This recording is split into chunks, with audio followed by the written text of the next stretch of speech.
Bien, bueno, espero que se hayan tomado un cafecito. Siempre es importante hacer esta pausa eh, y para retomar un poco y mantener así la dinámica que tenemos los días lunes, ¿cierto? Que es de entrar en nuestro estudio teórico del derecho sucesorio, sin perjuicio de que después de este análisis de la sucesión intestada, tratemos de analizar algún elemento de orden jurisprudencial, que son pocos, les digo, y ya lo hemos conversado antes, que la jurisprudencia que se genera a partir del derecho sucesorio, en verdad no es del derecho sucesorio, sino que es el derecho de los bienes por el modo de adquirir y que se relaciona con el derecho real de herencia. Lo que desde ya nos demuestra entonces que la importancia no está dada por las normas de sucesión, sino que la importancia está dada por el mundo de los bienes. Sin ir más lejos, estamos hablando de un modo de adquirir, ¿cierto? Que es la sucesión por causa de muerte. Bien, pero les decía yo que aquí estamos frente a una situación en la que se está heredando por estirpe, cuando hablamos del derecho de representación. Y sin duda, les decía yo, es una forma en que no es que sea de Chile, pero Chile toma esto de la representación para mantener el concepto del legislador de que la familia debe ser la que concurre en el patrimonio que está en transmisión, el patrimonio que se está heredando. Criticable o no, es un tema que hay que asumirlo, así está. Ahora, este derecho de representación que está contemplado en el 1984, les decía yo, está desde ya entendido como una ficción legal. Una ficción legal, y eso significa que el legislador supone una situación. ¿Y qué es lo que supone en esta oportunidad? Supone que una persona tiene el lugar, el grado de parentesco y los derechos hereditarios que tendría ¿quién? Su madre o padre, si éste hubiese querido o podido suceder. ¿Ven? Entonces, supone esto y por eso le llama una ficción legal. Ahora, el hecho de que sea una ficción legal tiene importantes consecuencias, que es que el representante que concurre ante el primer causante claramente lo hace suprimiendo al representado. Por ejemplo, que el representado era indigno, desaparece y entra el representante y no tiene ningún inconveniente en heredar al primer causante. De ahí entonces que se diga que en esta ficción legal concurren el primer causante, el representado, es decir, la persona que falta, y luego el representante, es decir, la persona que concurre. Estos son los tres sujetos intervinientes. ¿Y cuáles son las condiciones que se acostumbra a señalar para que, y en el fondo no es que se acostumbre, esto no es una cuestión, es impropio el término, sino que la ley exige para que en definitiva prospere el derecho de representación? Bueno, esas exigencias las impone la ley. Ahora, una tercera característica es que este derecho de representación es un fenómeno de sucesión indirecta. Y lo decíamos antes cuando efectivamente es la estirpe la que efectivamente concurre en la herencia. ¿Qué significa esto?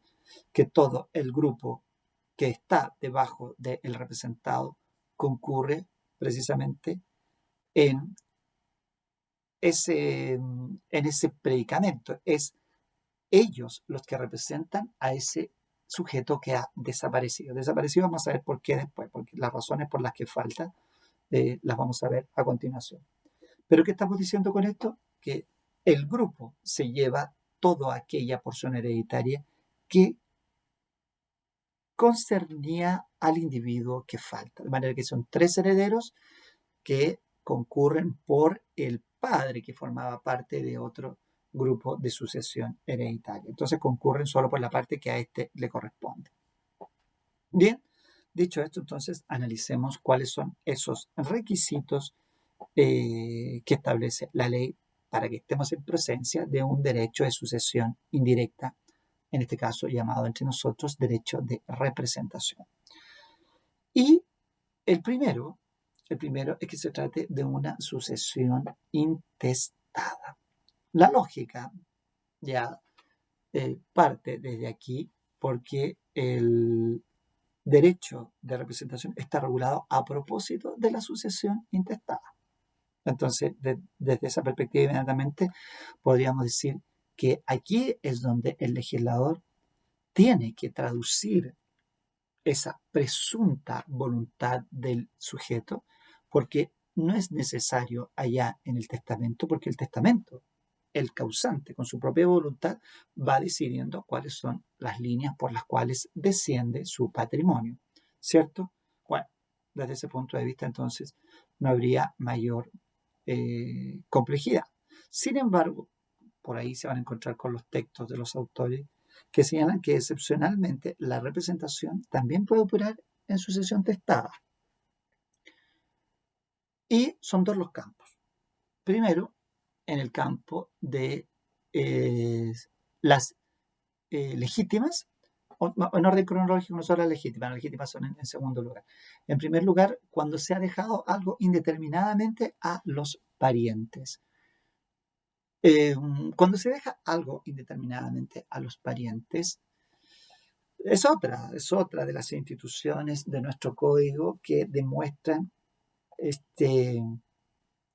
esta separación de cuál era el pensamiento del legislador versus la realidad.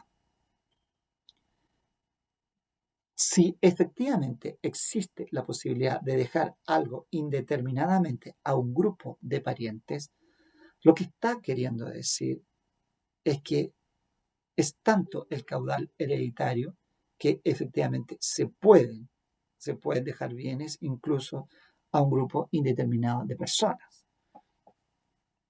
Curiosidades del Código Civil, tomando en cuenta seguramente que está pensando en el siglo XIX.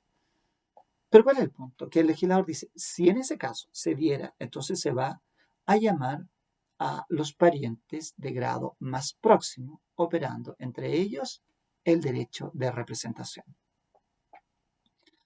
Es como si el causante dijera, dejo la cuarta parte de mi herencia, aquella que es de libre disposición, a todos mis primos, que no son asignatarios forzosos. Los primos no son asignatarios forzosos, pero no sé cuántos primos tenía, pero bueno, dejo lo que reste de la herencia a mis primos. Y esos primos serán un grupo indeterminado, se llamarán de acuerdo a los órdenes de sucesión. Los primos están en el cuarto orden de sucesión, donde están los colaterales, y se puede llamar hasta el sexto grado.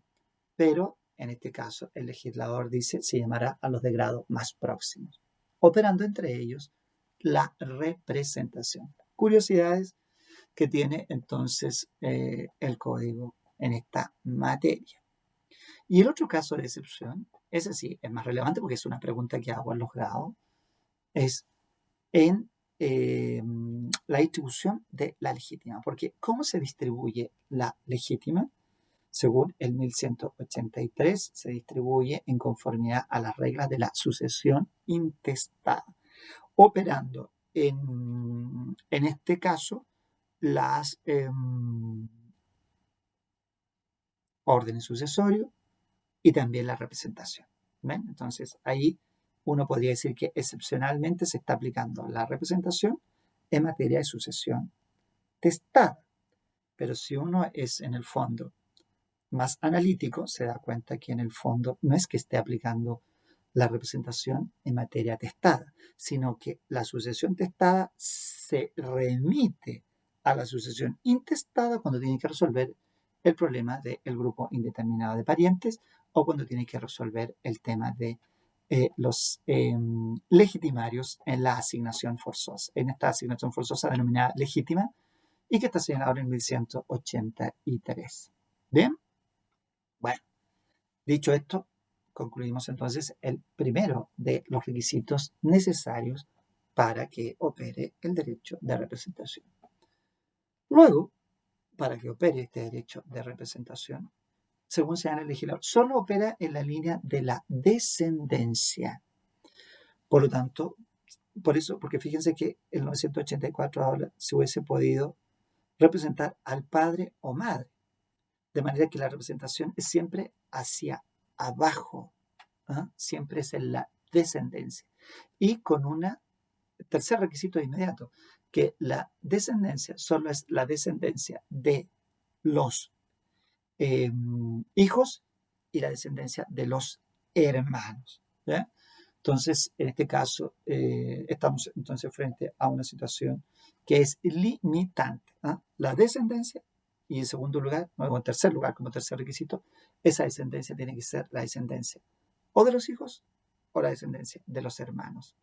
De manera que no hay representación de los padres. ¿Ya? No hay representación de los padres en ese sentido, ¿no? No opera hacia los ascendientes, hacia los abuelos, sino que opera hacia abajo, hacia la descendencia.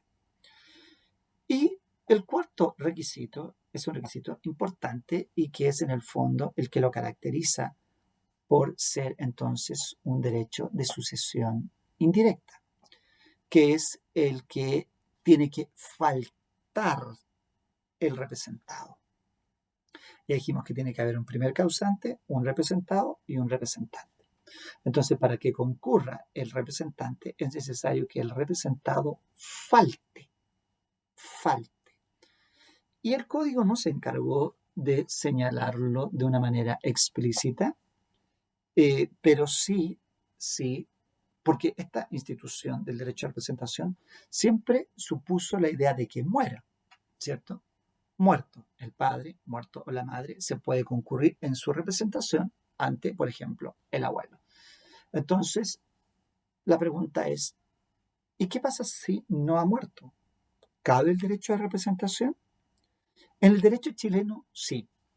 Fíjese que el 984 dice, podrá representar a su madre o padre que si hubiese querido o podido, habría sucedido. Entonces, en el querer y en el poder nos encontramos con dos hipótesis. Cuando no puede ir ese padre o esa madre en la herencia a la que ha sido llamado, si ha sido desheredado, si es incapaz, si es indigno y si ha repudiado la herencia. ¿Ven? 4 casos. Y cuando efectivamente, si ha fallecido. Y cuando no quiere es cuando repudia. Entonces, para que quede claro, cuando no quiere suceder, cuando repudia en la herencia, y cuando no puede suceder, cuando ha fallecido, cuando es incapaz, cuando es indigno, cuando ha sido desheredado. Se fijan entonces, estas dos situaciones marcan el faltar del representado.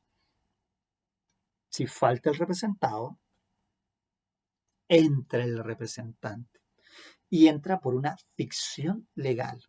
¿Qué quiere decir esto? Que es el legislador el que lo tiene por representante.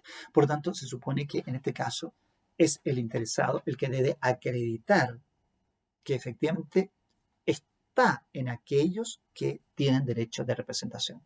Esto es importante porque en el juicio en el que se pudiera estar disputando esta figura de la representación, en el sentido de que una persona se la excluye porque no, él no va en esta herencia o sí va, él tendría que demostrar, por ejemplo, que fue hijo del que es representado. ¿Ah?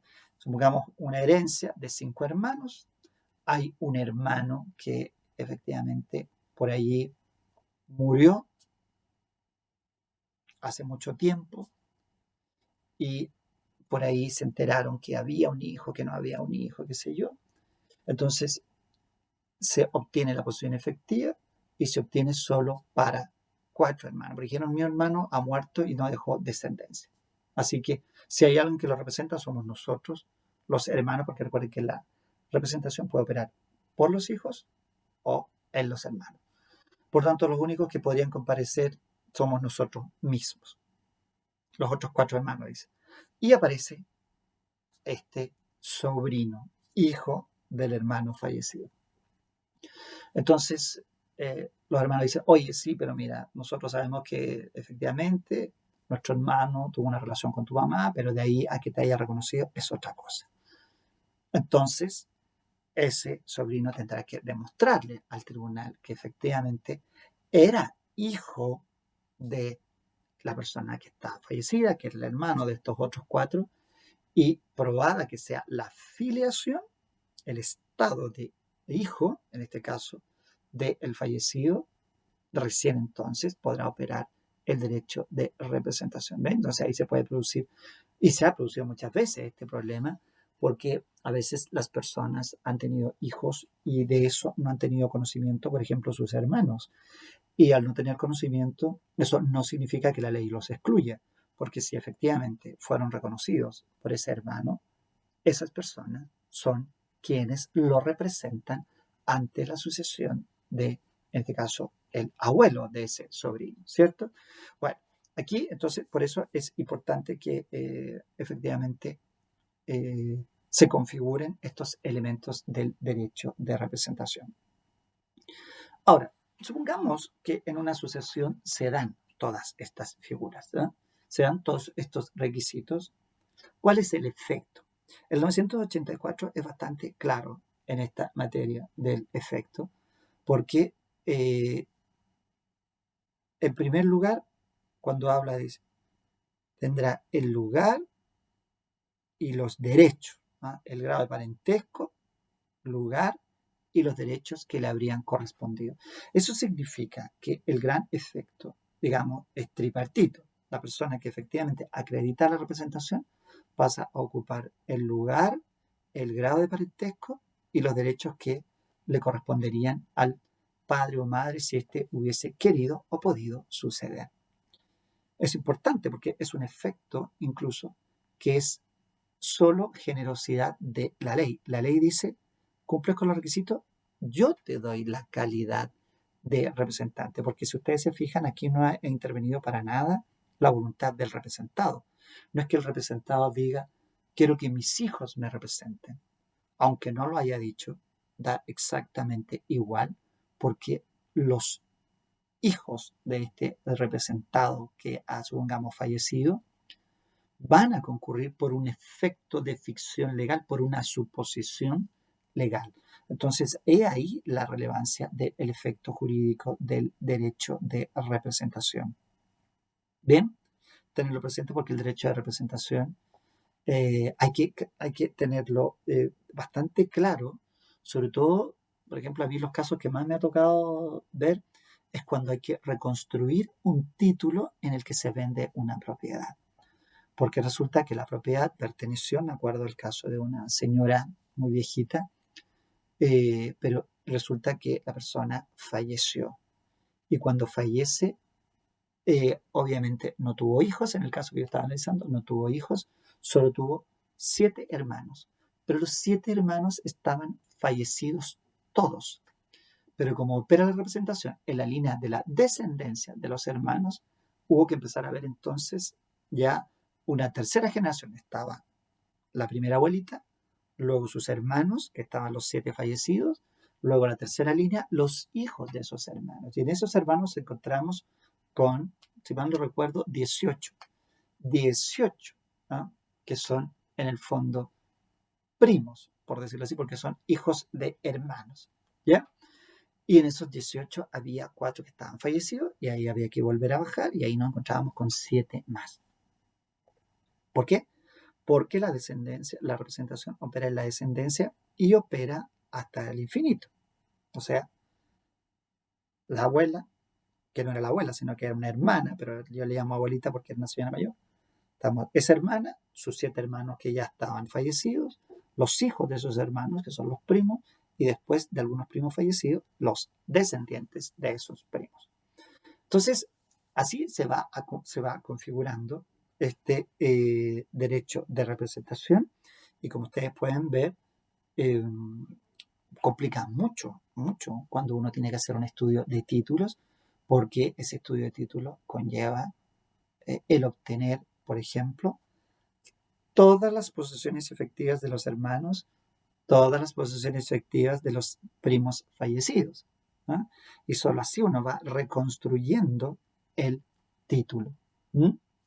interesante y de mucho cuidado, porque uno que se les vaya y es título, está imperfecto, esa propiedad no se puede vender y va a generar un conflicto si es que por alguna razón llegase a omitir a uno de los seres. Porque si omiten a uno que va a tener del séptimo, porque recuerden que la herencia se divide inmediatamente por los 7 hermanos y como heredan por estirpe, cada hermano después hace descender a sus hijos.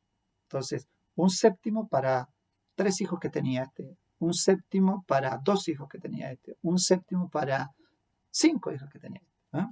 Entonces, ahí, si uno de ellos faltase, sería un porcentaje de la propiedad que conserva en su derecho y eso significa que quien compre no compra el 100%. A lo mejor comprará un 98, un 98,5, un 99, un 99,5, pero no el 100. A tener mucho cuidado con esta materia en los estudios de título. ¿Bien? Bueno, estimados, revisen entonces los artículos 985, 86 y 87 que se refieren precisamente a el derecho de representación y a estas exigencias que hemos descrito aquí. Bien, ¿y por qué las hemos descrito aquí? Porque estamos aquí analizando la sucesión intestada. Y hemos dicho que no interesa la primogenitura, no interesa el origen de los bienes, que son llamados los parientes, sin embargo, es también llamado el fisco, y para algunos la cónyuge o cónyuge sobreviviente, conviviente civil también hoy día, que en concepto de la doctrina más pura no son parientes porque no hay un vínculo sanguíneo. ¿Bien? Y tampoco lo es el fisco, porque el fisco tampoco tiene vínculo sanguíneo con ninguna persona. ¿Bien? Pero ahora nos toca ver entonces cómo hacemos la distribución de todo el caudal hereditario.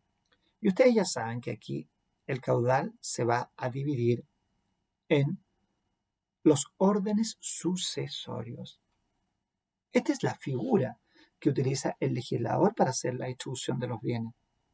Y cuando hablamos de órdenes sucesorios, estamos hablando de un conjunto de parientes que concurre en una sucesión, pero que a su vez puede ser excluido por otro conjunto de parientes. Y estos conjuntos de parientes, el legislador los llamó órdenes.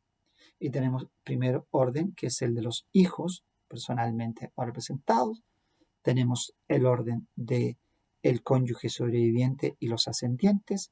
Tenemos el tercer orden de sucesión, que es el de los hermanos. Tenemos el cuarto orden, que es el de los colaterales, hasta el 6º grado inclusive. Y tenemos el quinto orden, que es el fisco. Antes, y afortunadamente a ustedes no les tocó, antes de la ley 19.585, que fue, ustedes ya saben, la que produjo la igualdad de los hijos, había que estudiar 2 órdenes. El orden de sucesión regular, que era cuando se trataba de una persona que había fallecido, pero que era hijo legítimo. Y por otro lado, había que estudiar el orden de sucesión irregular. Estaban aquellos que habían sido reconocidos solo por un padre o por una madre, y entonces en ese caso se acortaban los órdenes, porque obviamente como no había familias hacia arriba o hacia abajo, entonces se producía allí un inconveniente. Bueno, ya eso terminó. Sin embargo, a aquellas personas que todavía les toque analizar herencias cuyos fallecimientos se produjeron con anterioridad a la ley 19.585, que es del año 98, es probable que todavía tengan que recurrir al sistema de sucesión antigua. Porque recuerden que la ley que rige la sucesión es la vigente al tiempo de la apertura. Y la apertura se produce en el momento de la muerte, en el lugar de su último domicilio. Entonces aquí es muy relevante porque la aplicación de la ley post año 98, post ley 19.585, hijos iguales. Pero antes de la ley 19.585 había que hacer esta distinción entre orden de sucesión regular e irregular. Y tiene una complicación, sobre todo con los hijos naturales y la famosa porción conyugal. ¿Se acuerdan que en el fallo que hemos leído pasaba esa situación. Bueno, de eso se trata, ¿no? Así que si a alguno les toca, va a tener que tener estos conceptos cuando converse con las personas a quienes va a asesorar. Y tratar de conseguir su librito antiguo, un manual antiguo, porque muchos de los manuales hablan del derecho positivo vigente y se olvidan absolutamente de las situaciones que ocurrieron con la antigüedad. Yo por eso por ahí conservo mi código civil antiguo, porque nunca se sabe si me va a tocar o no analizar alguna sucesión antigua. Bueno, dicho esto, pasemos entonces a estos análisis. En el primer orden de sucesión concurren los hijos, que pueden concurrir personalmente o representados, pero para el caso de existir cónyuge sobreviviente o conviviente civil, deberá concurrir también. Aquí es interesante porque en el primer orden de sucesión, el cónyuge concurre o conviviente concurre por el doble de lo que corresponde a cada hijo por concepto de legítima, rigurosa o efectiva. Tengan cuidado de utilizar estos términos cuando hablemos en pruebas, en evaluaciones o en examen oral. Que capaz que tenga que ser oral porque ya he visto que esto para allá va la cosa, ¿cierto? Entonces, ¿por qué? Porque el legislador quiere mantener una igualdad entre la sucesión testada e intestada. Entonces, por eso utiliza este concepto de la legítima, rigurosa o efectiva, al que llegaremos después en su momento. Tengo aquí, fíjense que el 988 señala que el cónyuge sobreviviente recibirá una porción que por regla general es equivalente al doble de lo que por legítima, rigurosa o efectiva corresponda a cada hijo. Esto es importante porque cuando ustedes, por ejemplo, tienen que hacer el formulario de declaración de impuestos de herencia, tienen que aprender a calcular esto. Y para eso, lo mejor, en mi opinión, es que hagan una ecuación de primer grado para buscar la incógnita. ¿Me entendieron todos? Porque todos saben lo que son las ecuaciones y sobre todo las de primer grado. Si no me entendieron, es dramático. Pero en el fondo consiste en buscar la regla de 3. ¿No? Así de simple. Entonces, ¿por qué? Porque tomo los hijos y luego cuando llego al cónyuge lo multiplico por 2. Entonces tengo 3 hijos. X, X, X. Y tengo un cónyuge sobreviviente, entonces ahí tengo 2X. Sumo y me da 5X. Y entonces ahí tengo el valor. ¿Ven? Voy a tener que dividir la herencia por 5 y a cada heredero le corresponderá una X y cuando llegue al cónyuge o conviviente multiplicaré ese valor por 2 y será el porcentaje que lleve el cónyuge o conviviente civil. No es difícil y creo que todos lo hemos hecho. Si alguien no lo ha hecho, lo podremos compartir en un ejercicio que haremos después. ¿Bien? Entonces,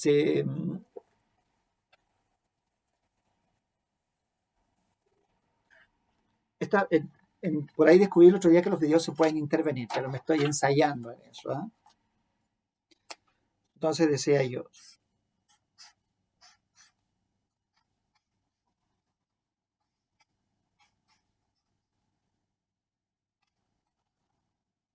miren, hice una gráfica simple allí. ¿Mm? Entonces tenemos un hijo, 2 hijos, 3 hijos. Y luego tenemos a la cónyuge. A la cónyuge que lleva el doble, 2 veces lo que lleva cada hijo. Y eso nos da un total. Ese total es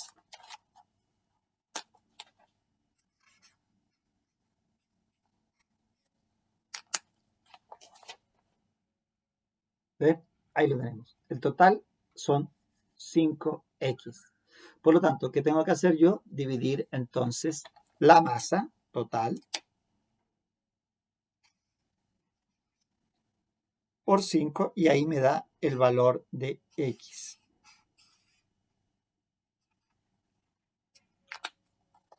¿Ven? Divido entonces, paso el 5 para acá, esta es la herencia total, la divido por 5 y eso me dará el valor de X.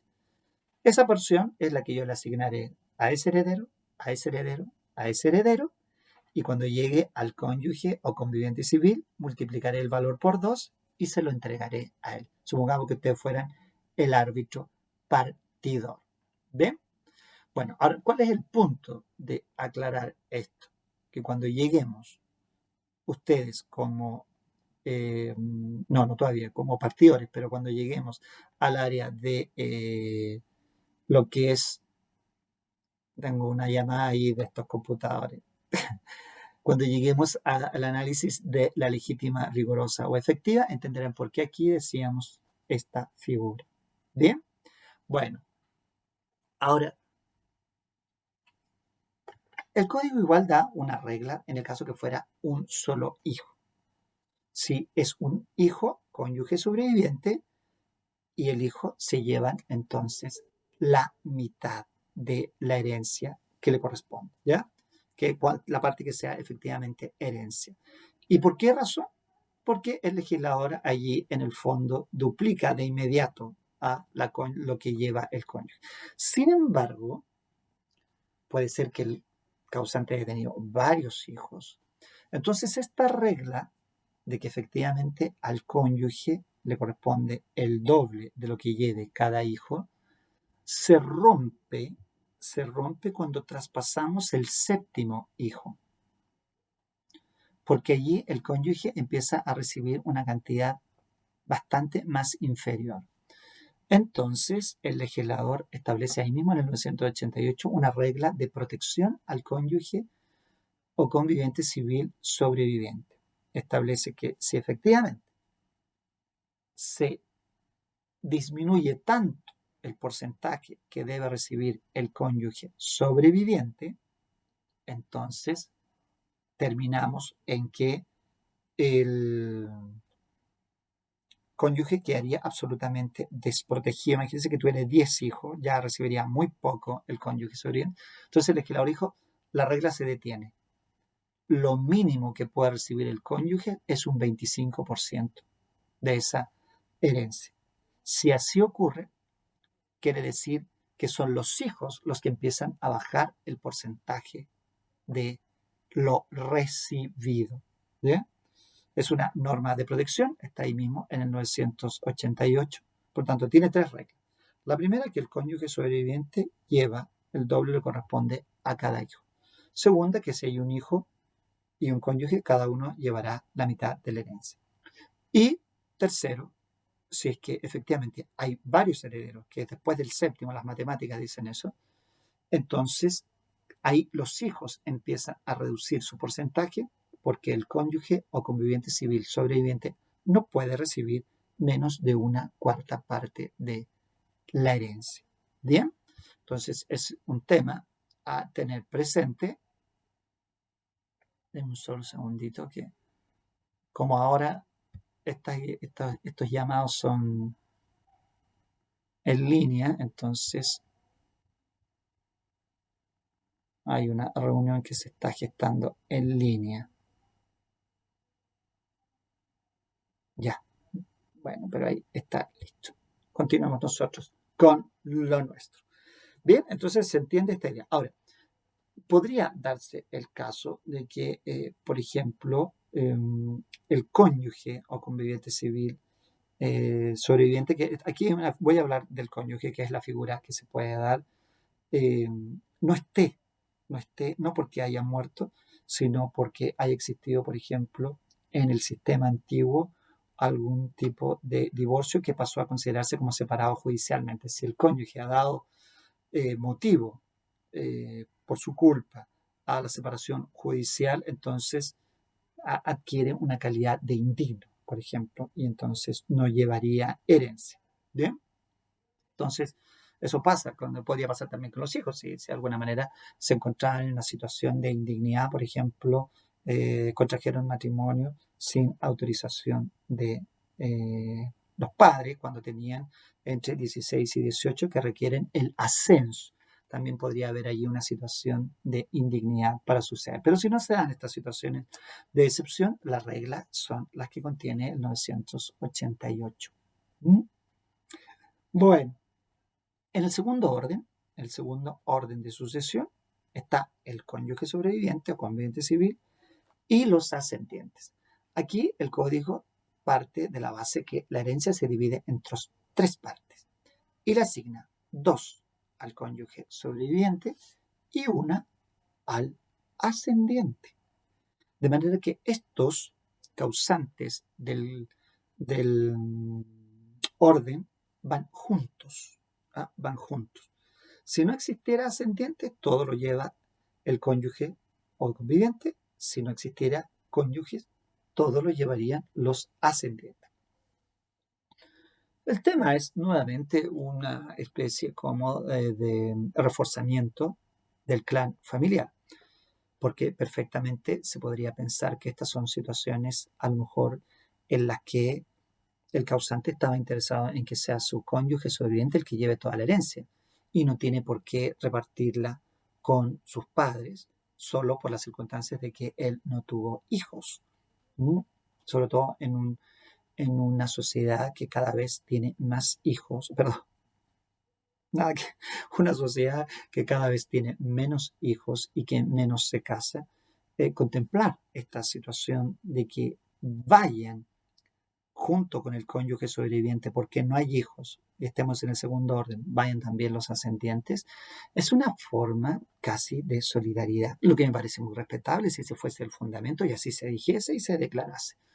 Pero no es eso, la verdad es que no es eso, es esta actitud, digamos, persistente del legislador de forzar a que los bienes se mantengan siempre en el grupo de familia. Bueno, la crítica ya la hemos conversado, así que no hay más que decir. Ahora, podrían no estar los ascendientes que hubiesen reconocido en contra de su voluntad. Por ejemplo, yo fui a juicio porque mi padre no me quiso reconocer y no me reconoció voluntariamente y ha sido la sentencia la que establece la relación de paternidad. Ese padre pierde los derechos hereditarios. Así que no estaría aquí, por ejemplo, un ascendiente. Y el caso del cónyuge ya lo mismo, si dio causa a la separación judicial tampoco podría estar acá. Son situaciones de indignidad que es bueno tener presente. Ahora, los encargados de pelear estas indignidades serán los que eventualmente irían en la sucesión de no estar el cónyuge o de no estar los ascendientes. Supongamos que viene un padre que nunca reconoció al hijo, sino en virtud de una sentencia, y la cónyuge le dice a el momento, usted no reconoció a mi marido y así que no veo qué tenga que hacer acá. Y él va a decir, bueno, pero soy el padre, soy ascendiente, estoy en el segundo orden de sucesión. Sí, pero usted fue un ascendiente que no lo reconoció voluntariamente. Y por lo tanto, eso lo hace perder, y lo hizo perder hace muchos años atrás con la sentencia, a sus derechos hereditarios, señor. Así que la herencia es toda de la cónyuge o cónyuge sobreviviente o conviviente civil. Tenerlo presente, ¿ya? Sobre todo en tiempos en que hay muchos juicios por paternidad. El tercer orden es el orden estamos en el 989, avanzamos al 990, estamos en el orden de los hermanos. Los hermanos aquí ya no son forzosos. Si estuviéramos en materia de sucesión testamentaria, solo el primer y el segundo orden son asignatarios forzosos, pero ya el tercer orden no es forzoso. Los hermanos, si una persona tiene hermanos y no quiere dejarles nada, puede no dejarles nada porque no son asignatarios forzosos.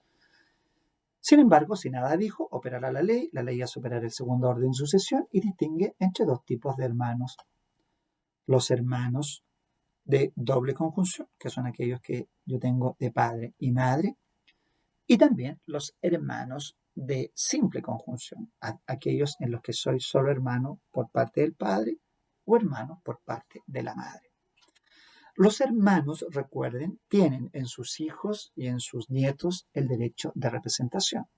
De manera que si yo muero y tengo un hermano que ha fallecido, pero ese hermano tenía hijos, esos sobrinos concurren en mi sucesión. ¿Ya? conjuntamente con el otro hermano que sí está vivo, porque hay sucesión en la descendencia, o sea, hay representación en la descendencia de los hermanos. Bien, bueno, y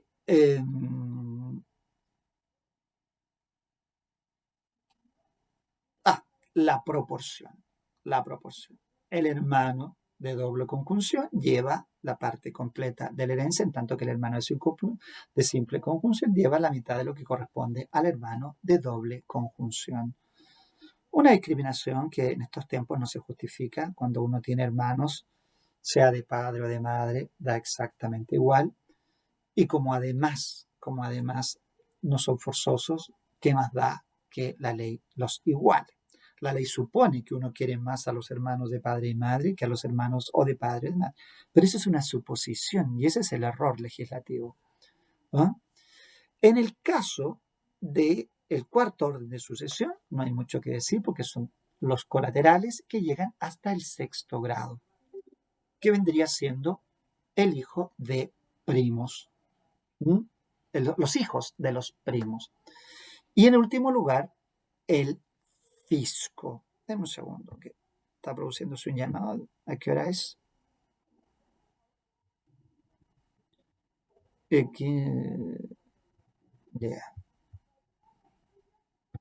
ya, todavía no es la reunión. Entonces, les decía yo que en el caso de los colaterales no hay mucho que decir porque los colaterales es hasta el sexto grado. Este es un poco el resabio canónico. En el derecho canónico, la ampliación del clan familiar era muy extensa.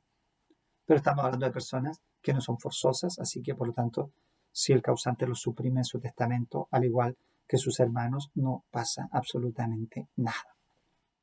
Y el fisco, que es en quien concurre en el último lugar y que cuando así concurre por la herencia vacante. ¿Qué significa una herencia vacante? Cuando el fisco entra en una sucesión por ir en el quinto orden de sucesión. Bien, estudiar entonces muy bien estos órdenes sucesorios que hoy día constituyen, yo no lo puedo especular, pero yo imagino que cuantitativamente deben ser sobre el 80% de las sucesiones en Chile. Estimadísimos alumnos, entonces a estudiar, vamos a diseñar un taller para la semana y les voy a entregar también sus notas para la semana. No creo que hoy día porque termino tarde, pero seguramente el miércoles ya podrían estar. Bien, mientras tanto, a seguir estudiando, a seguir cuidándose mucho y sin antes decir unas palabras por nuestra compañera Erika, a cuya despedida no pudimos asistir, a pesar de que fue mi alumna y la conocí.